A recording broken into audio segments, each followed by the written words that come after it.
계속해서 히브리서 나가겠습니다.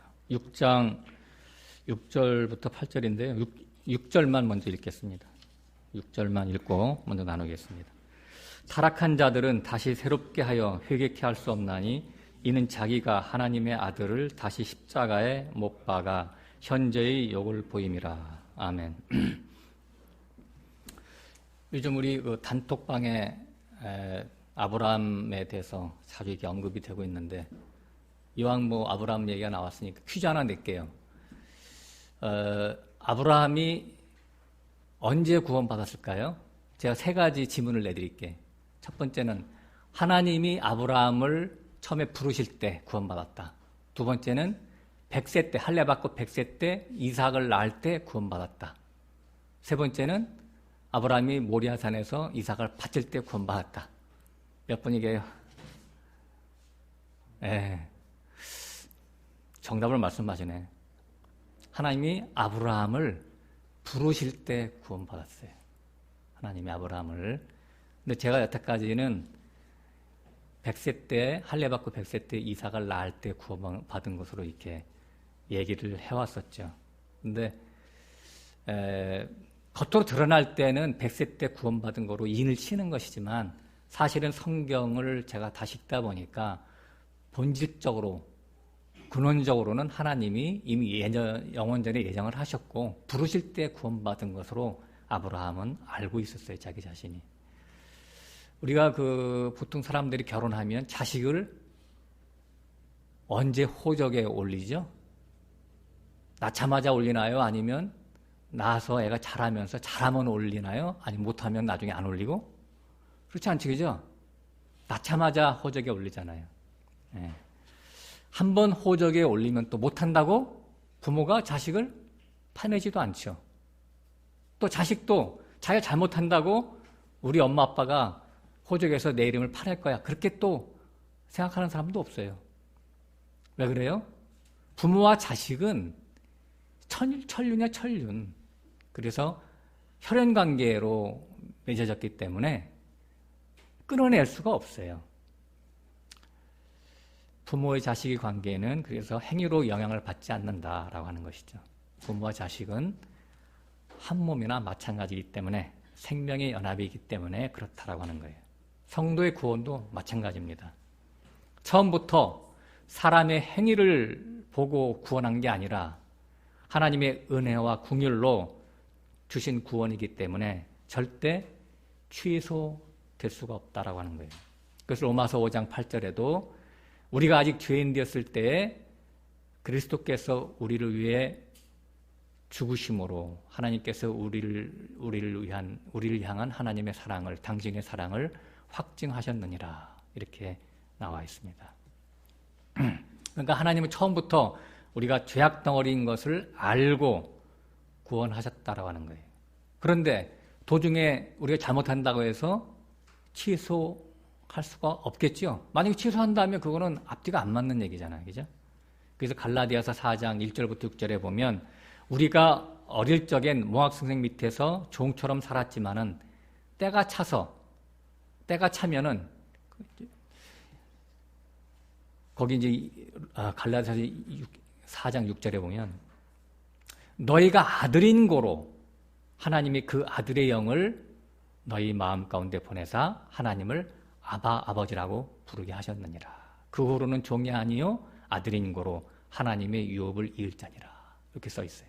다시 한번 말씀드릴게요. 6절만. 너희가 아들인 고로 하나님이 그 아들의 영을 너희 가운데 보내사. 너무 놀랍잖아요? 너희가 아들이기 때문에 하나님이 나중에 때가 차면 그 하나님의 아들의 영을 보낸대요. 그러니까 아들됨이 먼저잖아요.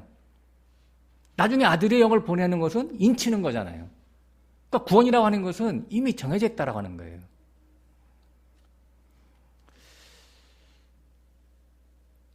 그러니까 아들의 영을 누구에게 보낸다? 아들에게. 제가 예전에 이거 안 보였었어요, 이 말이. 근데 그게 이제는 보이니까 너무 감사한 거예요. 지금까지 우리는 아들의 영, 그러니까 성령을 받아야 구원이 되는 줄을 그렇게 배워왔고 제가 또 이렇게 가르쳐왔어요. 이 부분이 이제 알미니안주의의 맹점인데 사람의 행위로 어느 경지에 도달해야 구원된다라고 하는 그런 교리잖아요. 그죠? 이것이 다른 말로는 율법주의다라고 하는 거예요. 그러니까 사실은 알미니안주의는 복음을 훼손시키는 거예요. 그게 알고 보니까. 창세전 하나님의 예정 속에서 이미 하나님의 아들로 정해진 자들에게 어릴 적에는 율법 몽학선생 밑에 있다가 때가 차면 아들의 영을 부어주신다는 것이 성경 얘기입니다. 그러니까 처음부터 구원은 정해져 있다라고 하는 거예요. 12 제자를 주님이 부르셨잖아요. 그는 많은 하나님의 아들들의 대표입니다. 그러니까 그 당시에 이제 주님이 초림으로 오셨을 때는 이스라엘 백성 중에서 불러냈으니까 그 중에서 하나님의 아들 되는 자를 먼저 샘플로 불러낸 거예요. 물론 그 중에 하나는 가룟 유다는 본래 아닌데 3년 반 동안 말씀을 같이 듣고 그 결과가 어떻게 되는지를 보여주시기 위해서 아닌 자의 샘플로 우리에게 등장시킨 것입니다. 그래서 마태복음 16장에 보면 주님이 제자들에게 물어보죠. 사람들은 나를 누구로 하느냐? 그 제자들이 그렇게 얘기합니다. 엘리야요, 세례 요한이요. 혹은 어떤 사람들은 뭐 많은 선지자 중에 하나라고 합니다. 그럼 너희들은 나를 누구로 하느냐? 베드로가 그랬죠. 주는 살아계신 하나님, 주는 그리스도시요 살아계신 하나님의 아들이니이다. 그때 예수님이 뭐라고 그래요? 바요나 시모나 내가 복이 있도다. 이것을 알게 한 이는 혈육이 아니요 하늘에 계신 내 아버지니라.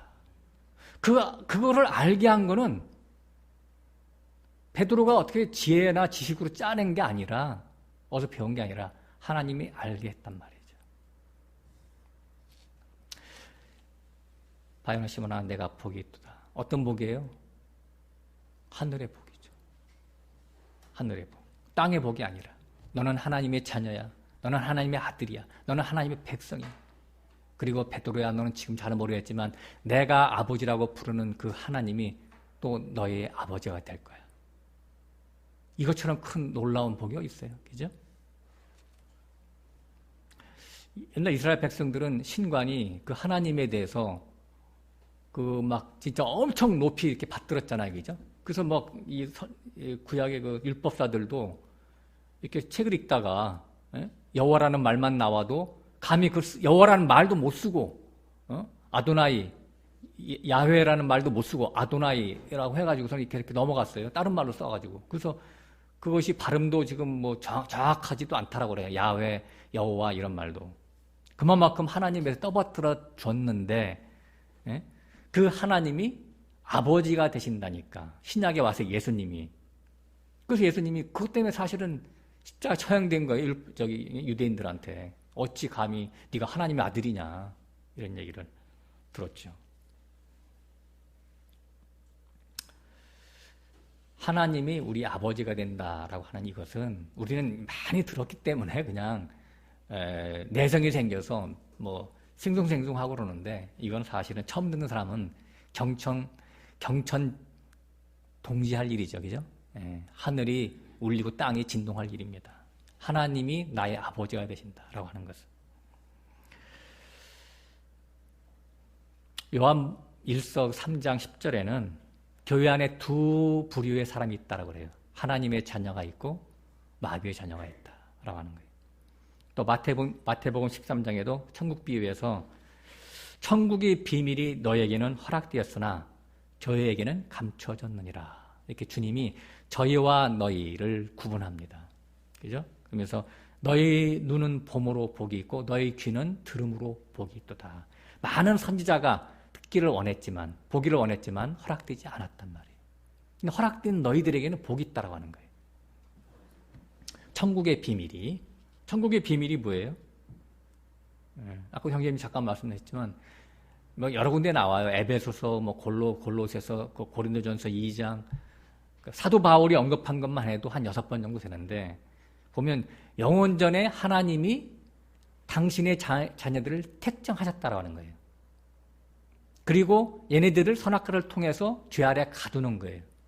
그리고 역사 가운데서 그 성자 되시는 예수 그리스도가 오셔서 당신의 피값으로 이들을 구속하신다고 하는 거예요. 그 다음에는 성령을 부어주셔서 이기는 삶을 살게 하다가 본향이신 다시 천국으로 끌어올리겠다고 하는, 이것이 바로 천국의 비밀이에요.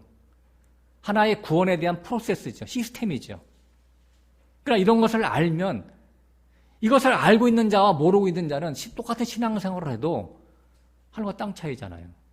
아, 내가 지금 어디쯤 가고 있다. 왜 내가 여기까지 왔는지. 어서부터 걸어와서 내가 여기까지 왔는지. 그리고 앞으로는 내가 갈 길이 어디라고 하는 것인지 다 알잖아요.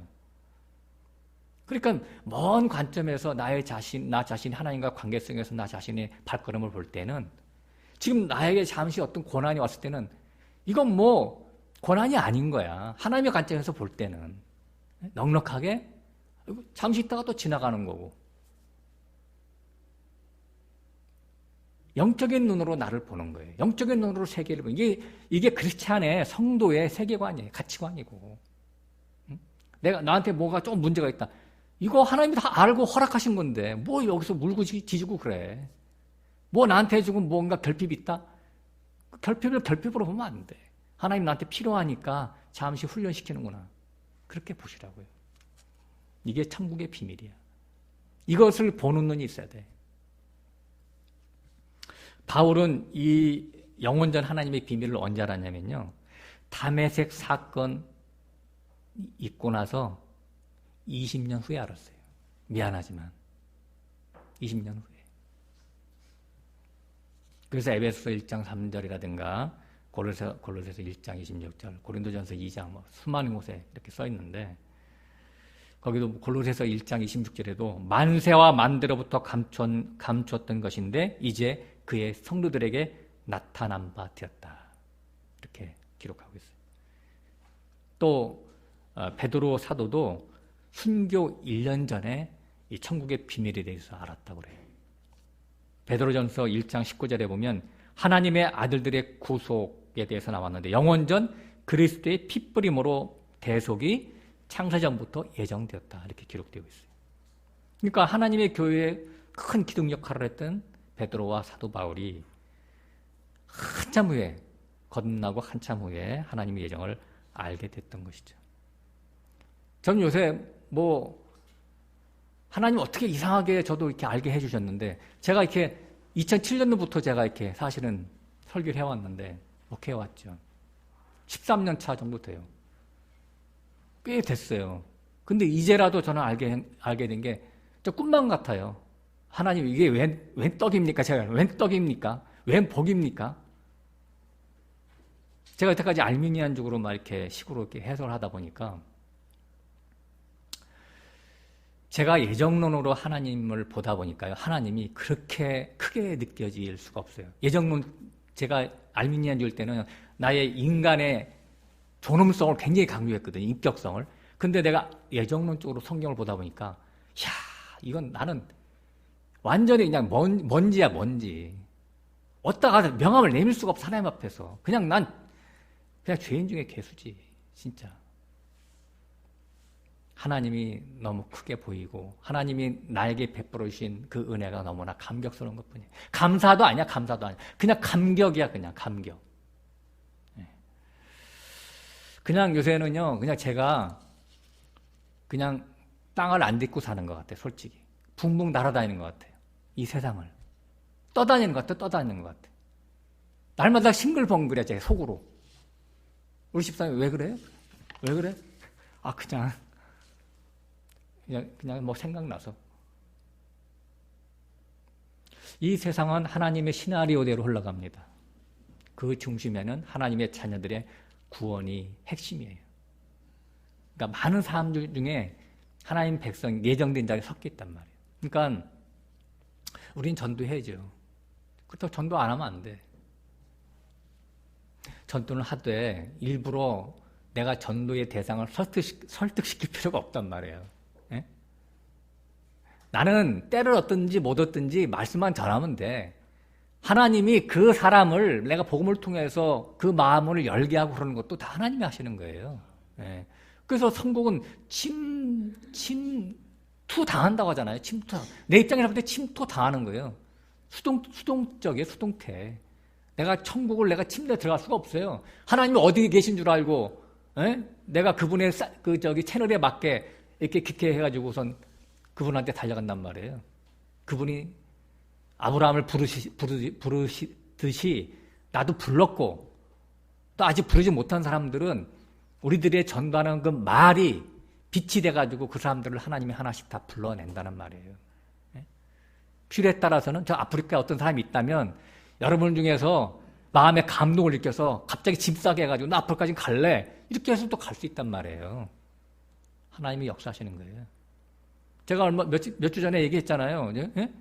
내 아는 그 조순종 목사 중이 돼가지고 목탁 두드리고 있는데 하나님이 음성 들려가지고 그때는 막 하나님의 비상수단 쓰는 거야. 누가 전달을 안 해주니까 하나님이 음성을 들려줘가지고 야 사랑하는 아들아 그러니까 깜짝 놀래가지고 그 불상들 다 모가지 자르고 내려왔다잖아요. 그럼 막 고소고발이 막 일어나고 하나님의 역사라니까. 우리는 복음을 그냥 뚝뚝 던지면 돼. 복음 예수 믿으세요. 예수 십자가만 전하면 돼. 십자가. 요한복음 1장에 보면 거기도 이제 예수님이 택정한 자 잠깐 가서 볼까요? 요한복음 1장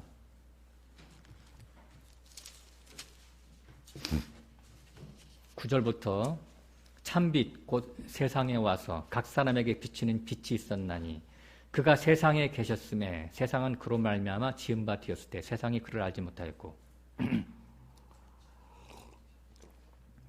9절에 그 참빛이라고 하는 것이 이제 창세기 1장에 첫째 날에 그 빛이 있으라 하심에 빛이 있기 시작했다. 그 빛이잖아요. 예? 예, 그러니까 이제 이 빛 대신 하나님의 아들 예수 그리스도가 이 땅에 오셨는데 역사적으로 이 땅에 오셨죠. 근데 10절에 보니까 세상은 그로 말미암아 지은 바 되었을 때 알지 못했단 말이죠. 주님이 창조주예요. 창조주인데 창조주가 실제 자기를 만든 백성들에게 왔는데 못 알아보는 거야. 근데 야 하나님이 너를 만드셨어 그러면 사람들이 뭐라고 그래요? 뭔 소리냐. 나는 우리 부모님 밑에서 태어났는데 그러면 조금만 생각해보면 어떻게 돼요? 그 부모님은 어디서 태어났는데? 또 부모님의 부모님, 우리 할머니 할아버지 태어났지. 증조 할머니 할아버지, 고조 할머니 할아버지 그거 쭉 올라가면 어떻게 돼요? 결국 나중에 하나님한테 가는 거잖아요. 네? 그러니까 결국은 뭐냐면 부모라고 하는 것은 하나님을 나에게 소개하는 계시의 전달자예요. 부모는 굉장히 중요한 거예요. 부모가. 그래서 성경에 이제 율법에는 부모를 공경하라 그러잖아요. 5계명에 부모를 공경하라. 만약에 부모를 공경하지 않으면 쳐 죽일지라. 돌로 쳐 죽여야 되는 거예요. 물론 이제 그것은 혈육의 부모일 수도 있지만 그게 아니라 영적인 부모를 얘기하는 거죠. 계시니까. 부모가 누구냐? 나를 낳아준 분, 나의 영과 혼을 낳아준 분, 하나님이죠. 그 하나님을 소개하는 데 있어서 전달자 역할을 하는 거니까 부모가. 사도 바울도 디모데에게 내가 믿음으로 너를 낳았다 그러잖아요. 그런 것을 이제 얘기하는 겁니다. 11절에 자기 땅에 오매 자기 백성이 영접치 아니하였으나 영접하는 자 곧 그 이름을 믿는 자들에게는 하나님의 자녀가 되는 권세를 주셨으니. 그러니까 여기서 그 이름을 믿는다라고 할 때 내가 하나님을 믿는 게 아닙니다. 우리가 하나님을 믿어서 구원받는 게 아니에요. 하나님이 우리에게 믿음을 주실 때에 내가 믿어지는 믿음으로 믿는 거죠. 내가 믿는 믿음은 그건 완전히 다 가짜예요. 5째 날까지 모학 선생님 밑에서 믿는 믿음이야. 근데 성령을 우리에게 주시면 믿지 말라고 해도 믿어져. 목에 칼이 들어와도 믿어져. 어쩔 수 없어. 그래서 순교도 일어나는 거예요. 13절 이는 혈통으로나 육정으로나 사람의 뜻으로 나지 아니하고 오직 하나님께로서 난 자들이다. 예. 혈통, 육정, 사람의 뜻. 그러니까 어떡하지? 알미니안적으로 얘기하면 내가 뭐 구원을 받으려고 성경에 써 있는 대로 막 달려갔던 옛날에 바리새인들하고 뭐가 틀려? 내가 어떻게 가르친 게. 그건 아니단 말이지. 하나님께로부터 나야 돼. 성령으로 나야 돼. 위로부터 나야 되는 거예요. 예? 통로 짠 주님의 속옷을 입으면 저절로 그가 하나님의 이끄심에 의해서 다 이렇게 가게 돼 있어요. 요한복음 폈으니까 10장으로 가서 볼까요?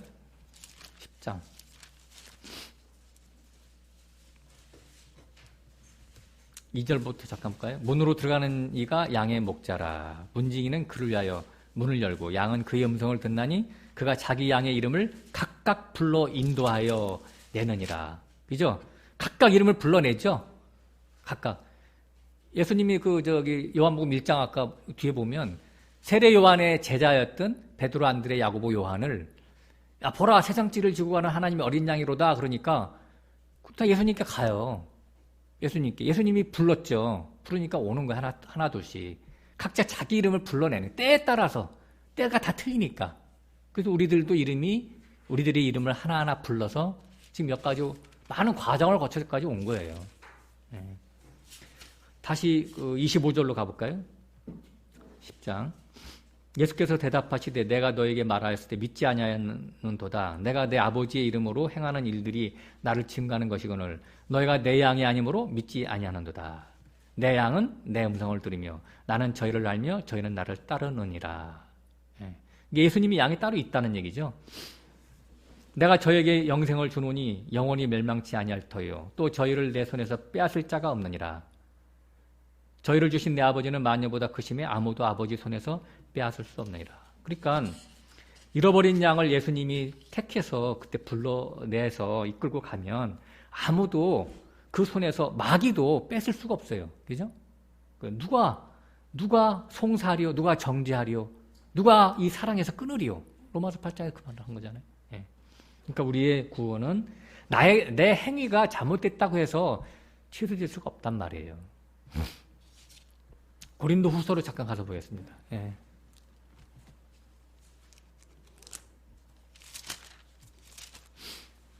고린도 후서 4장 3절부터 잠깐 보겠습니다. 만일 우리 복음이 가리웠으면 망하는 자들에게 가리운 것이라. 이게 이제 진노의 그릇이죠. 그 진노의 그릇과 긍휼의 그릇이 로마서에도 9장에도 나와 있지만 한마디로 얘기해서 진노의 그릇은 자기 율법의 행위, 자기 행위로 사람의 행위로 구원을 얻겠다고 하는 그런 것들이 진노의 그릇이에요. 그러나 은혜의 그릇은 긍휼의 그릇은 뭐냐면 나는 아무것도 아닙니다. 나는 죽어야 될 죄인인데 하나님이 그냥 나를 덮어주셔서 주님의 은혜로 주님의 구속으로 나는 주님의 자녀가 되었습니다. 이게 이제 긍휼의 그릇이잖아요. 그 자들에게는 가려졌다. 복음이라고 하는 것이. 복음이 뭐죠? 내가 죄인 중에 괴수인데 주님이 오셔서 십자가에서 대속의 피를 흘려주셔서 내가 구원받았다고 하는 게 복음이잖아요. 쉽게 얘기하면. 그 복음이 안 믿어지는 거야. 왜? 많은 사람들은 자기 자신에게 방점을 찍거든요. 의미를 두거든요. 내가 아무것도 안 했는데 어떻게 구원받아? 그럼 난 그런 거 안 받아들일래. 내가 해서 구원 주면 난 그걸 가치가 있다고 여길 거야. 이거거든요. 그러니까 율법주의자들은 사람의 인격을 그렇게 높이 세우는 거야. 하나님이 볼 때 사람의 인격은 뭐예요? 바퀴벌레가 이제 바퀴벌레. 아무것도 아니야. 자, 4절. 그 중에 이 세상 신이 믿지 아니하는 자들의 마음을 혼미케 하여 그리스도의 영광의 복음의 광채가 비추지 못하게 하미니 그리스도는 하나님의 형상이라. 그러니까 하나님이 택하지 않은 자들은 누구에게 지금 압도됐냐면 세상신 마귀에게 압도돼서 그 마음이 헷갈리는 거예요. 어둠 가운데 있고 혼돈 가운데 영원히 있는 거예요. 그냥 계속. 그 사람들 거기서 이 세상 물에서 이 세상의 정신사조 철학에서 구원해 낼 수가 없단 말, 스스로가. 누가 건져내주지 않으면. 5절. 우리가 우리 길을 전파하는 것이 아니요 오직 그리스도 예수의 주 되신 것과 또 예수를 위하여 우리가 너희의 종된 것을 전파함이라. 어두운 데서 빛이 비추리라 하시던 그 하나님께서 예수 그리스도의 얼굴에 있는 하나님의 영광을 아는 빛을 우리 마음에 비추셨느니라. 그죠? 그럼 아까 그 망하는 자들에게는 복음이 가려져 있고 또 여기 우리라고 하는 창세전에 예정된 자들에게는 마음에 그 예수 그리스도의 복음이 깨닫게 한다고 하는 거예요.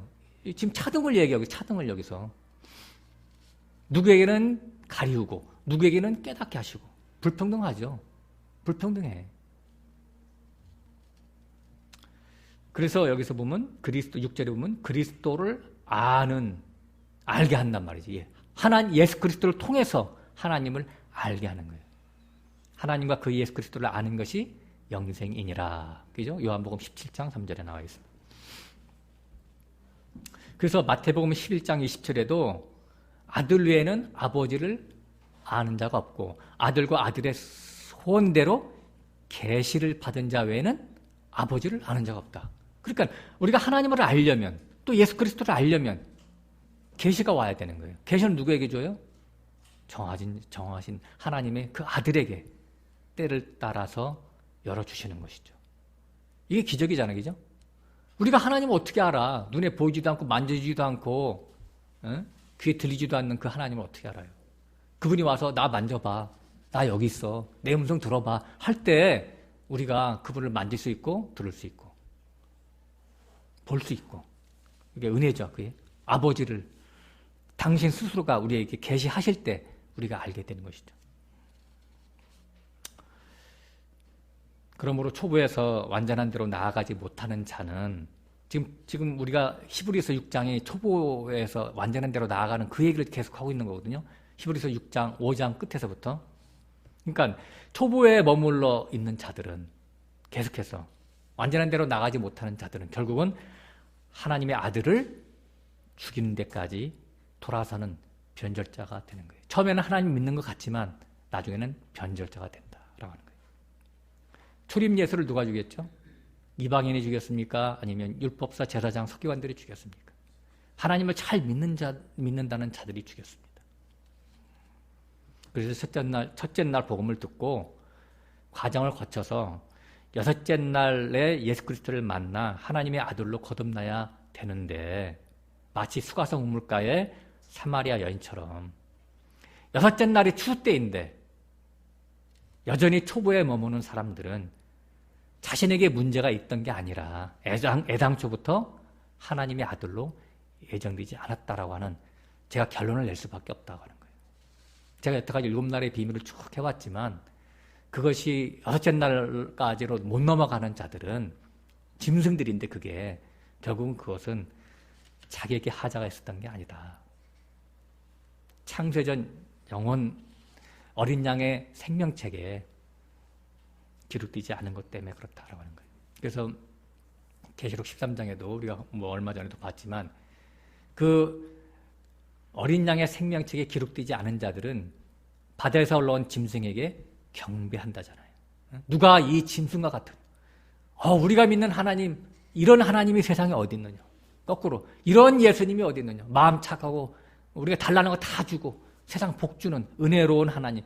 똑같은 하나님 예수님 십자가 찾는데 그렇다는 얘기예요. 가짜, 짝퉁. 뭐예요? 한마디로 이 세상 복 주는 하나님. 내가 기도하고 소원하면 건강도 챙겨주시고 문제를 다 해결해 주시고 형통하게 하시는 그 하나님. 근데 진리 하나님은 그 반대거든. 필요에 따라서 우리 거를 걷어가시고 뺏어가시고. 왜 그래요? 배부르면 아무 형통하면 사람은 하나님 찾아 안 찾아요? 다윗도 안 찾아. 다윗도 그 밧세바 사건이 그래서 일어난 거예요. 네가 이렇게 배불러? 네가 이렇게 따뜻해? 등이? 그래, 내가 한번 해보자. 넘어지는 거지. 그러니까 나에게 형통함이 계속 지속되잖아요. 아주 조심하세요. 히펙스 거세요. 스스로가. 이거 웬일이지? 왜 고난이 안 오지? 고난이 와야 되는데. 그때 의심하세요. 나 혹시 버린 놈 아니야? 그렇진 않지만 조심하시라고. 그러나 고난이 많이 오잖아요. 그때 기도하세요.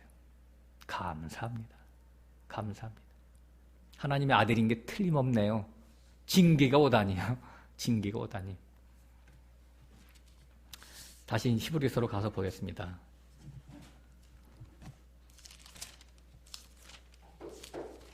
6장 7절.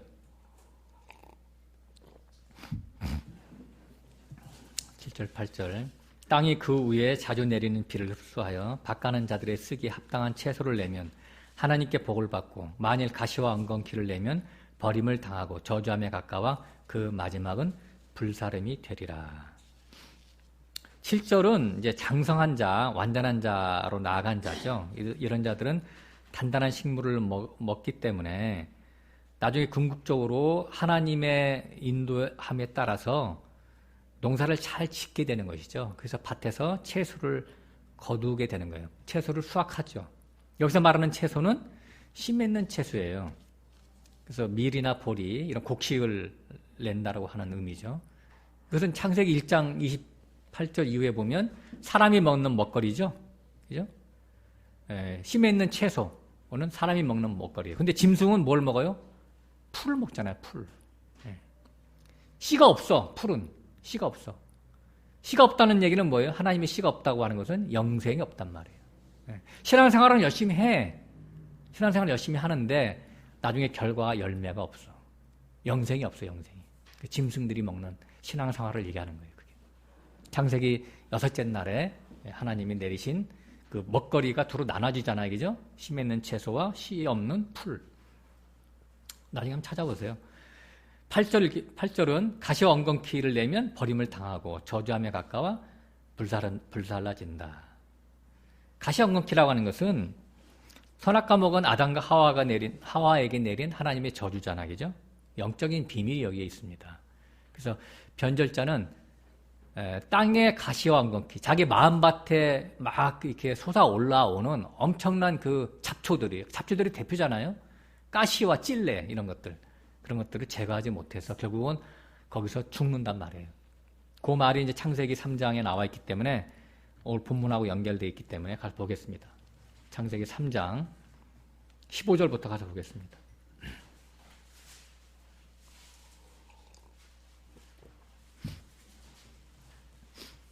(15절은) 이제 원시복음이잖아요. 그죠? 잘 아시다시피 여자의 후손과 뱀의 후손. 내가 너로 여자와 원수가 되게 하고 15절 읽습니다. 3장. 너의 후손도 여자의 후손과 원수가 되게 하리니 여자의 후손은 내 머리를 상하게 할 것이요 너는 그의 발꿈치를 상하게 할 것이니라 하시고, 여자의 후손은 예수 그리스도를 상징하고 뱀의 후손은 뭐 사단을 얘기하는 것이죠. 그죠?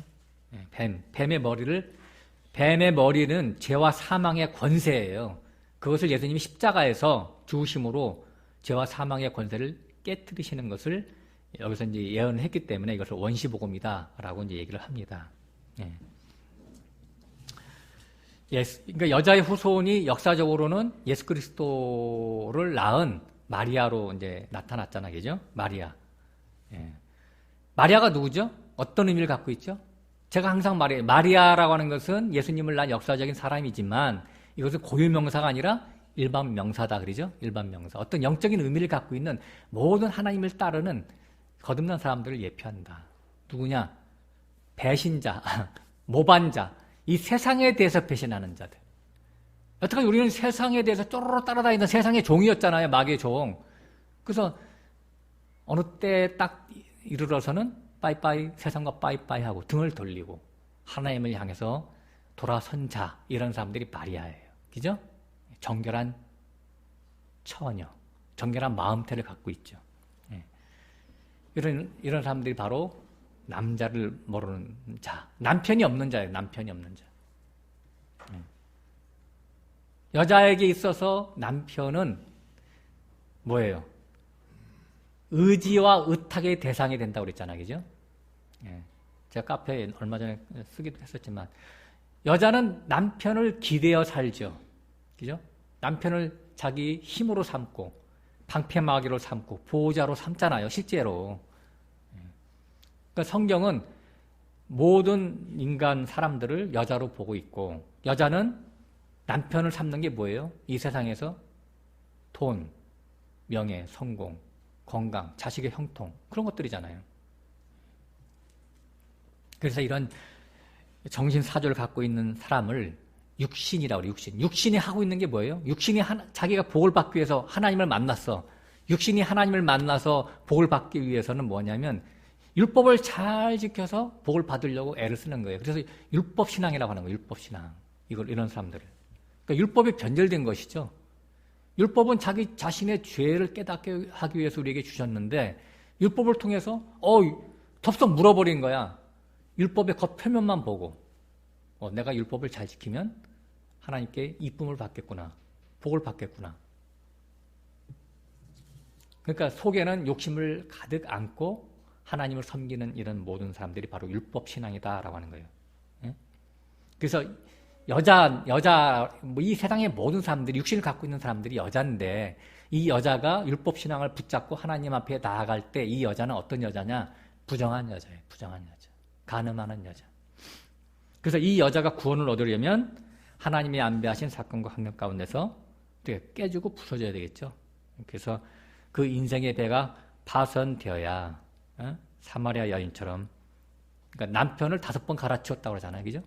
사마리아 여인이. 수가성 우물가의 사마리아 여인이. 그러니까 얼마나 굴곡진 인생을 살았겠어요. 남편을 5번이나 갈았으니까. 손가락질을 얼마나 받았겠어요, 사람들한테. 한 번 이혼해도 그런데. 그야말로 바닥을 친 인생입니다. 그러니까 이런 사람들이 이 세상 하면 어떻게 했어요? 더 이상 이 세상에 더 오래 살고 싶지가 않아. 진절이 쳐지는 거예요. 그러니까 세상에서 이 세상에 대한 기대치가 끝난 사람들을 얘기하는 거예요. 그래서 이 마음밭이 정결한 자가 됐다라고 성경은 얘기하고 있는 거예요. 그게 마리아야, 그게 마리아. 응? 5째 날이 꽉 차서 이제는 보라 출할 때가 되었도다. 희게 되었도다. 그 희게 된 사람의 첫 번째가 바로 수가성 우물가의 사마리아 여인으로 예수님이 요한복음 4장에서 말씀하셨잖아요. 때가 찬 사람. 율법의 몽학 선생 밑에서 종살이 하다가 이제 그 노역의 때가 다 차서 아들로 거듭날 때가 된 자죠. 그래서 갈라디아서 4장에 나와 있잖아요. 예수 그리스도가 누구에게 태어나요? 여자에게서 나고 율법 아래에서 난단 말이에요. 여자. 부정한 여자가 정결한 여자로 바뀔 때 율법 아래에서 태어나야죠. 또 율법 아래. 율법이 바로 뭐 하는 거예요? 율법의 1.1획이 천지가 없어지기까지도 있는 거예요. 나를 계속해서 막 탁달하는 거야. 어디로 몰고 가요? 내가 죄인입니다 라고 하는 데까지 끌고 가는 것이죠. 이런 여자가 계시록 12장에서는 해 입은 여자로 나오는 거예요. 해 입은 여자. 은혜를 입었다면 하나님의 은혜를 입은 여자. 자, 16절로 잠깐 볼까요? 3장 창세기. 또 여자에게 이르시되 내가 내게 잉태하는 고통을 크게 더하리니 내가 수고하고 자식을 낳을 것이며 너는 남편을 사모하고 남편을 너를 다스릴 것이니라. 이 정결한 여자가 이제 잉태할 때가 됐잖아요.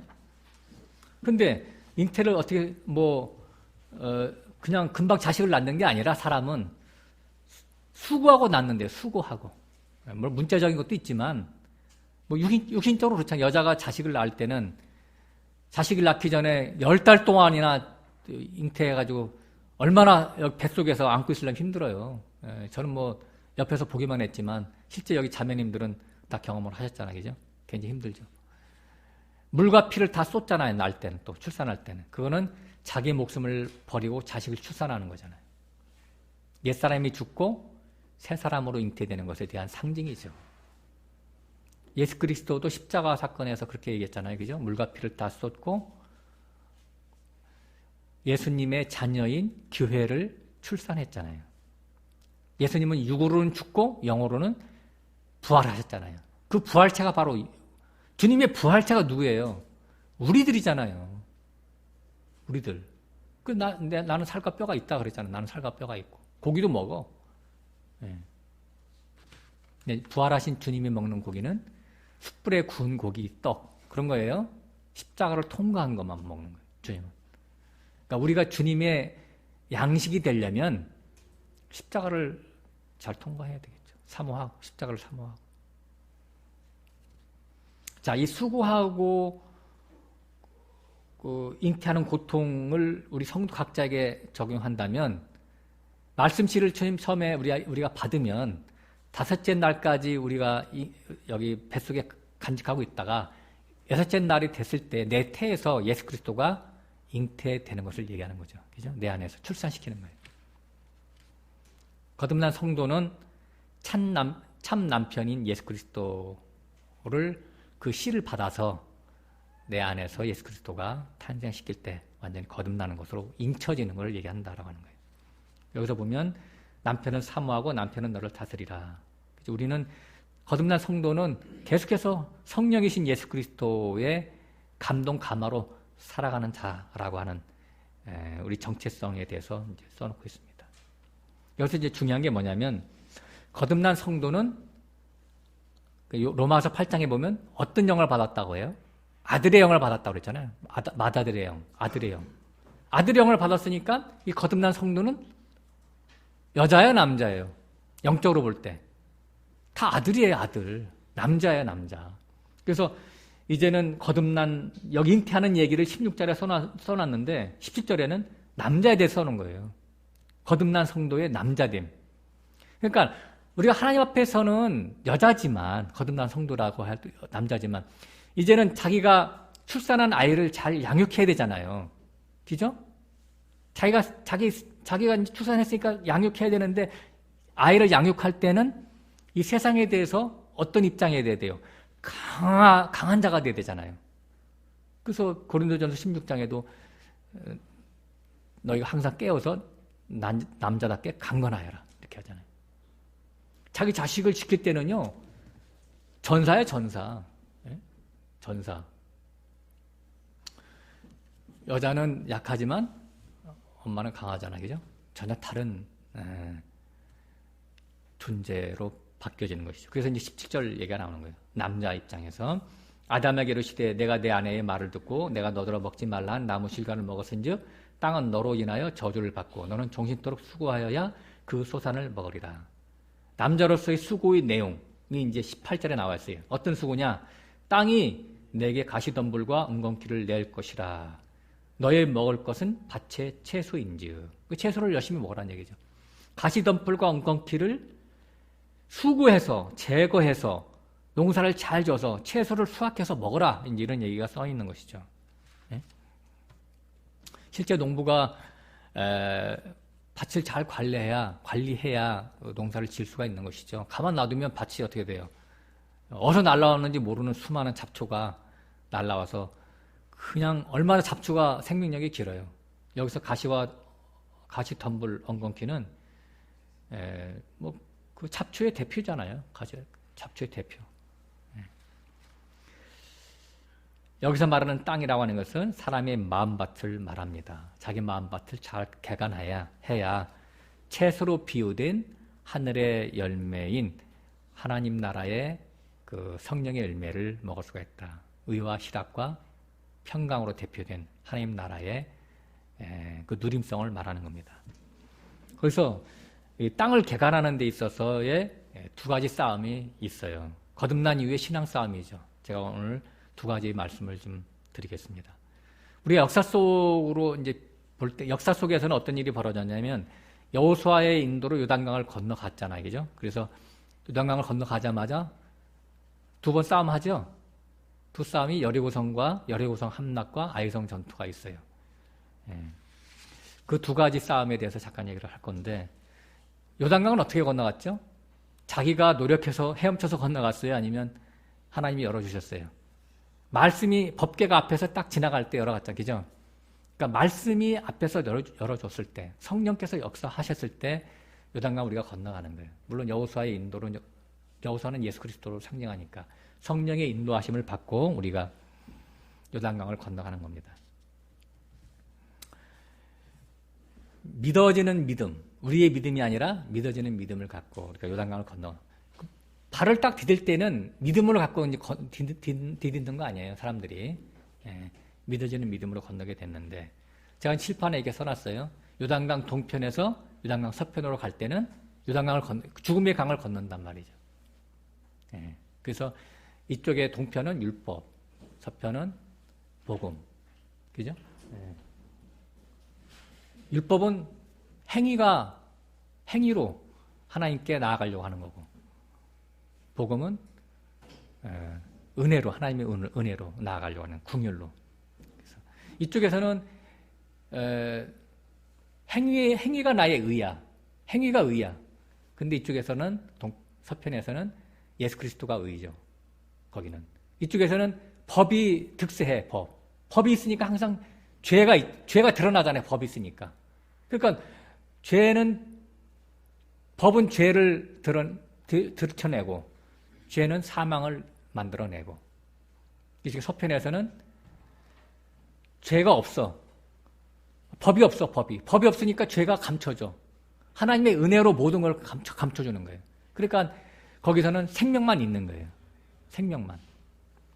그러니까 내가 잘못해도 원래부터 나 자신은 행위로 구원받지 않았기 때문에 하나님께서는 나 자신을 그냥 내가 너 그런 줄 알아. 그러니까 너 걱정하지 마. 내가 예수 그리스도의 피로 너를 구속했기 때문에 너는 거기서 안심해. 내 은혜 안에 있고 내 사랑 안에 있어. 넌 내 궁율 안에 있어.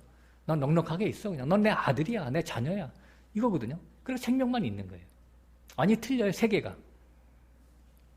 그래서 이것이 세상이라고 하는 데에서 하나님의 나라로 갔다고 하는 것은 하나님의 나라는 이 세상의 정신사조하고는 완전히 틀린 거예요. 여기서 내가 죽어야 떠나는 것이잖아요. 요단강은 죽음의 강이라고 하잖아요. 그러니까 우리가 천국에 있다, 하나님 나라에 올라갔다, 예수 그리스도 안에 있다라고 하는 것은 쉽게 해서 다른 말로는 우리가 이 세상 사람이 아니다라고 하는 것을 우리가 염두에 둬야 됩니다. 우리는 이 세상에 살지만 사실은 몸은 여기에 살지만 우리의 정신사조, 우리의 영은 묵시의 세계에 살고 있는 거예요. 이 세상의 법에 따르지 않고 하나님의 법에 따르는 사람이 된 거예요. 이것이 바로 옛 언약과 새 언약의 차이예요. 엄청난 것이죠. 옛 언약은 내가 모든 걸 내가 책임지는 동네고 새 언약은 하나님이 다 책임지는 동네. 내가 잘못해도 하나님이 책임져. 거기서 내가 할 게 하나도 없어. 필요하면 하나님만 부르면 돼. 하나님 나 도와주세요.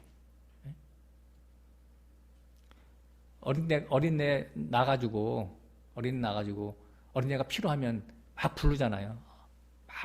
거기만 울기만 하면 돼. 응애. 엄마 나 밥 줘. 그 밥 줘도 필요 없어. 응애 하면 엄마가 다 알아. 얘 배고픈가 보다. 또 응애 울어 그러면 얘가 똥 쌌나 보다. 얘가 추운가 보다. 얘가 더운가 보다. 알아 그냥 엄마가 다 알아서 해줘. 똑같아요. 거기서는. 똥 쌌다고 뭐라고 안 그래. 우리는 똥 쌌다고 옛날에 많이 뭐라 해. 내가 똥 싸면 난 구원받지 못한 백성인가 보다. 회사에서 회식할 때 술 한잔 먹다가 좀 더 먹었어. 그러면 한 잔은 괜찮은데 두세 잔 더 먹었어. 나는 이게 좀 절제가 안 되네. 난 죄인인가 보네. 자꾸 이렇게 자기 행위의 의미를 두는 거. 우리가 육신을 갖고 있기 때문에 수많은 잡생각이 머릿속에 막 날아다닙니다. 죄가 항상 왔다 갔다 해. 내가 죄 없다 하면 그놈이 잘못된 놈이야. 그놈이 진노의 자식이야. 나 죄 있어요.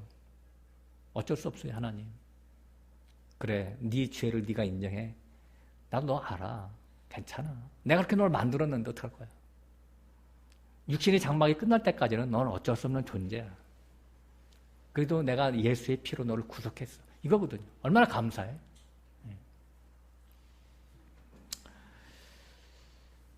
사람의 행위가 의의 기준이 되면 잘못하면 죄고 잘하면 또 하나님 또 칭찬해 줄 것 같고. 근데 사람의 이런 행위는 십자가에서 끝났다라는 거예요. 끝났어요. 오직 예수 그리스도가 있느냐 없느냐. 그러니까 이 은혜로 넘어간 나라에서는 뭐가 죄냐면 예수님 안 믿는 게 죄야. 왜? 그분이 나의 모든 것이 되는데 나의 허물을 다 덮어줬는데 내가 예수님을 안 믿는다? 그것이 죄지. 예수님 믿으면 모든 게 다 끝이야 그냥. 오케이. 만사 통과. 그래서 예수님 믿으면 끝나는 거예요. 거기에서는.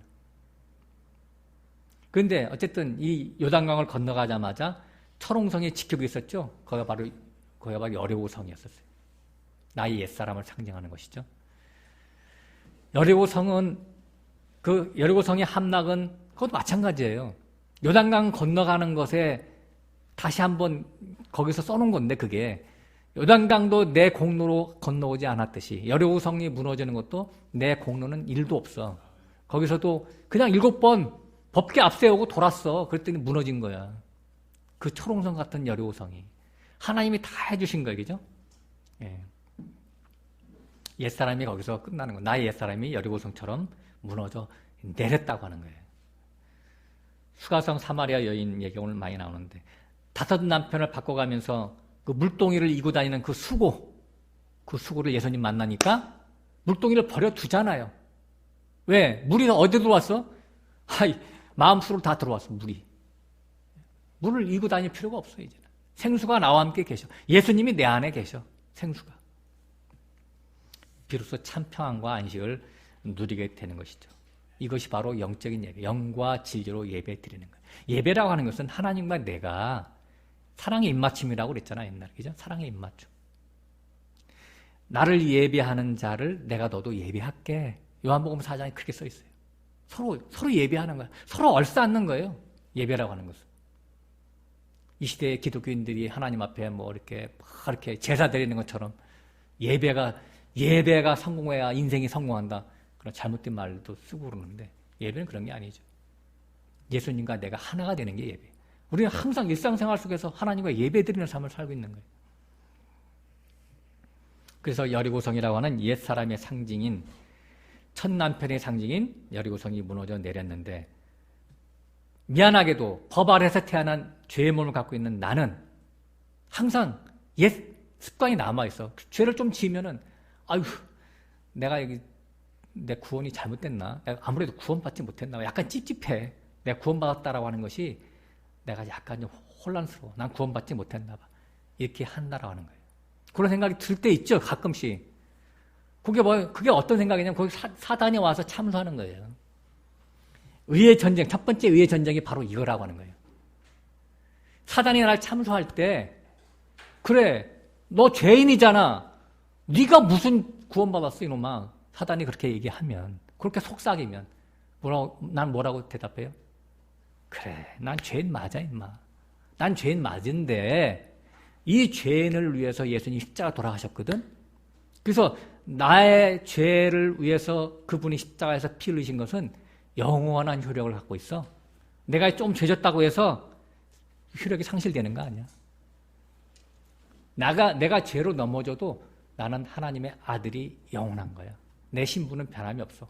이렇게 대적을 하라고요. 사단을 대적하는 거예요. 이게 싸움이야. 이게 진짜 싸움. 이 믿음은 내가 잘못했어도 내 잘못에 방점을 찍지 말고 예수 그리스도를 그때 확 붙잡는 이 싸움이 의의 싸움이에요. 이 싸움을 가지라고 하는 거예요. 이게 믿음이야, 이게 믿음. 예수 그리스도의 계속의 믿음. 이 싸움을 잘 하셔야 내가 하나님께 받은 구원의 즐거움을 놓치지 않습니다. 그러니까 우리 옛사람은 항상 내 행위를 기준으로 의를 평가를 해. 내가 잘하면 내가 의로운 자가 된 것 같고 내가 못하면 내가 갑자기 죄인 된 것 같아. 그래서 지난주에도 제가 말씀드렸죠. 로마서 8장 잠깐 다시 한번 말씀을 드리면 육신의 생각이 나오는데 육신의 생각은 사망이요 영의 생각은 생명과 평안이다 할 때 육신의 생각이 뭐냐면 내 행동의 방점을 찍는 게 육신의 생각이에요. 내 행동의 기준을 삼아서 구원을 받았느니 못 받았느니 이렇게 판단하는 거. 근데 영의 생각은 뭐예요? 내 행동에 방점 찍지 말고 하나님의 나를 보는 관점에 대해서 내가 어떤 잘못했어도 예수님이 내 죄를 용서해 줬어 라고 하는 것이 바로 영의 생각이라고 해요. 영의 생각은 생명과 평안이다 말이죠. 제가 옛날 로마서 8장 할 때 이걸 율법적으로 제가 설교했어요. 제가 10명 목사님들, 100명 목사님들, 아니 100명은 뭐 한 10명 설교를 이렇게 들어보면요. 다 옛날 나같이 설교했어요. 율법적인 설교. 사실 복음을 갖고 있으면서 복음 속에서 또 율법이 있더라고요. 이게. 이 여리고성이 무너졌습니다. 분명히. 근데 이 여리고성을 다시 재건하면 어떤 재앙이 있어요? 여호수아서 6장에 보니까 여리고성의 기초를 다시 쌓으면, 기초를 놓으면 장자가 무너지고 장자가 죽을 것이고 여리고성의 문을 건축하면 계자, 차자가 죽을 것이다 그렇게 했어요. 우리 구원이 뭐 취소된다 그런 말이 아니라 우리 구원의 즐거움이 날아간다라고 하는 거예요. 하나님의 징계가 오는 거죠. 내 가슴이 막 졸여져. 내가 구원받아 안 받아. 나 불안해. 이게 누가 좋아하는 거예요? 사단이 박수칠 일이에요. 그러니까 여리고성을 재건하면 안 되는 거예요. 내 행위를 따라서 나를 판단하지 마시라고. 항상 웃으세요, 그냥. 그러니까. 자, 두 번째 싸움은 이제 아이성 싸움입니다. 이것은 어떤 싸움이냐면 육신의 소욕과 성령의 소욕에 대한 전쟁이에요. 이게 중요합니다. 신앙생활 핵심이에요, 핵심. 혼의 구원 혹은 유럽구원. 여태까지 제가 항상 강조해 온 것이죠. 아이성 전투 첫 번째 전투에서 패했죠. 왜 패했죠? 아간이 신할 땅의 아름다운 외투, 거기 써 있는 거는 신할 땅의 아름다운 외투 한 벌과 금덩어리를 훔쳤어요. 그래서 첫 번째 그 전투에서 실패했죠. 그래서 이것을 이제 심판한 다음에 두 번째 전투에서 이겼죠. 신할산 아름다운 외투가 뭘까요? 신할산은 세상을 상징합니다. 세상. 외투는 뭐예요? 아름답게 보이는 외투. 세상의 가치관. 우리는 외투를 많이 입잖아요. 신분을 나타내는 거니까. 그러니까 우리가 이 세상의 가치관으로 나 자신을 치장하고 싶어하는 것. 돈, 성공, 부귀, 영화, 성공, 출세 이런 것들이잖아요. 세상이 돋보이는 것. 그래서 이것을 갖고 있으면 안 된다라고 하는 거예요. 금과 은은 뭐예요? 돈이죠, 돈.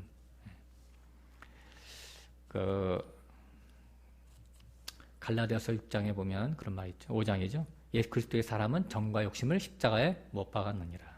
그러니까 행인과 나그네 됨이라고 하는 그 아브라함의 그 DNA를 우리는 갖고 있어야 돼요. 예수님도 그렇게 살았잖아요. 행인과 나그네. 예수님이 이 땅에서 뭐 머리둘 곳 없이 살았잖아요. 나그네로 살았죠. 우리도 똑같이 예수님의 DNA를 갖고 살아야 되는 거예요. 잘 안 되겠죠. 쉽게는 안 돼요. 그러니까 항상 우리는 이 세상의 욕심이 몰려올 때 나는 여기 사람이 아닌데 나 이제 길 떠나야 되는데 왜 그러지? 이렇게 자기 자신에 대해서 자꾸 박차를 가하시다니까. 아브라함의 조카 롯처럼 소돔과 고모라 성에 가서 있으면 안 되죠. 거기서 막 소돔과 고모라가 뭐 하는 곳이에요? 특징이 뭐예요? 물이 많은 곳, 물이. 성경에 써 있잖아요. 물이 많더라. 물이 많더라. 소알까지 물이 많더라. 물이 많다는 게 뭐예요? 세상의 누림성이 넉넉한 걸 얘기하는 것이죠. 마태복음 4장에 보면 예수님이 마귀에게 3가지 시험 받잖아요. 그게 666이에요, 사실은. 돌이 떡덩이 되게 하라. 성전 꼭대기에서 뛰어내려라. 그리고 많은 높은 산 위에서 내게 절해라. 절하면 뭐 권세를 주겠다. 성전에서 뛰어내려라. 그럼 뭐예요? 성전에서 뛰어내렸는데 안 죽었어. 쇼하는 거잖아, 쇼. 지금 교회에서 쇼하는 사람 많죠, 목사님들? 그럼 뭐예요? 영웅호걸이 되라. 박수갈채를 받아라. 은사주의죠? 신비주의, 기복주의. 그리고 구제. 많은, 교회가 말이죠. 돈이 넘쳐나니까. 쓸 데가 없어가지고, 이제, 아니요, 어디 쓸 데가 없어. 가지고 그냥 아이들, 그냥 전도지 나눠주는데, 뭐 이런 휴지 하나씩 막 다 나눠주고. 뭐 좋을 수도 있죠. 어느 목사들처럼 뭐 제주도까지 온 동네방네 땅 사고, 돈 쓸 데가 없으니까. 돈 넘쳐나고. 돈을 왜 걷어, 그거를. 걷지 말아야지.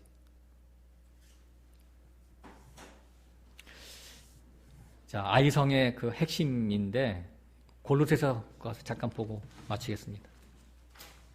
골로새서 3장.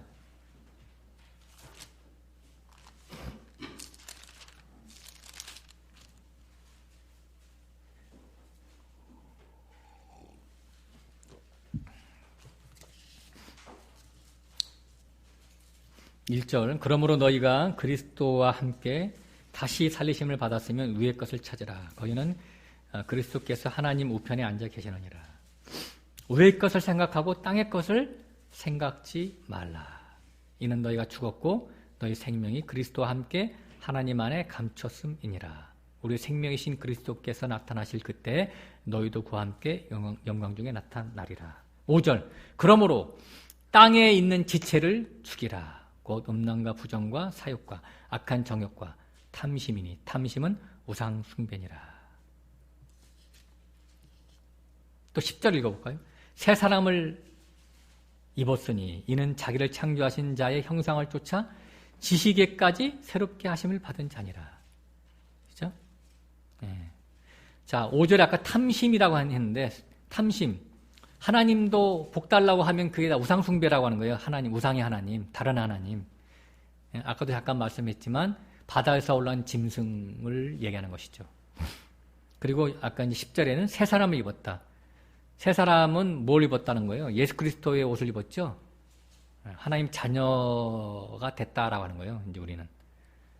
그러니까 예수를 옷 입은 자는 이 세상에서 손가락질 당하는 거 두렵지 않아요. 예? 이 세상에서 쟤는 왜 이렇게 가난하지? 쟤는 왜 이렇게 못 배웠지? 쟤는 왜 이렇게 건강에 안 좋지? 쟤는 이렇게 하는 일마다 안 되지? 그럼 어때? 잠시 잠깐인데. 신할산 외투는 배설물로 여겨야 된다니까. 예. 이 세상 사람들이 자랑 삼아 살아가는 그 어떤 외적인 것들을 탐하지는 마세요. 뭐 하나님이 주시면 어쩔 수 없이 누려야 되지. 뭐 그걸 어떡할 거야? 갖다가 뭐 다 버릴 거야? 그것도 하나님이 그 많은 것이 돼서 줬으면 물질도 하나님 감사합니다. 또 받아 쓰면 되고. 그 죄가 아니야. 물질 뭐 하나님 주시는 것도 받아 쓰면 되고. 예. 그러나 이제 이 아이성 전투가 참 어려워요. 이 세상에 살면서 이 세상의 정과 욕심을 십자가 못 박는다는 것은 보통 힘든 일은 아닙니다.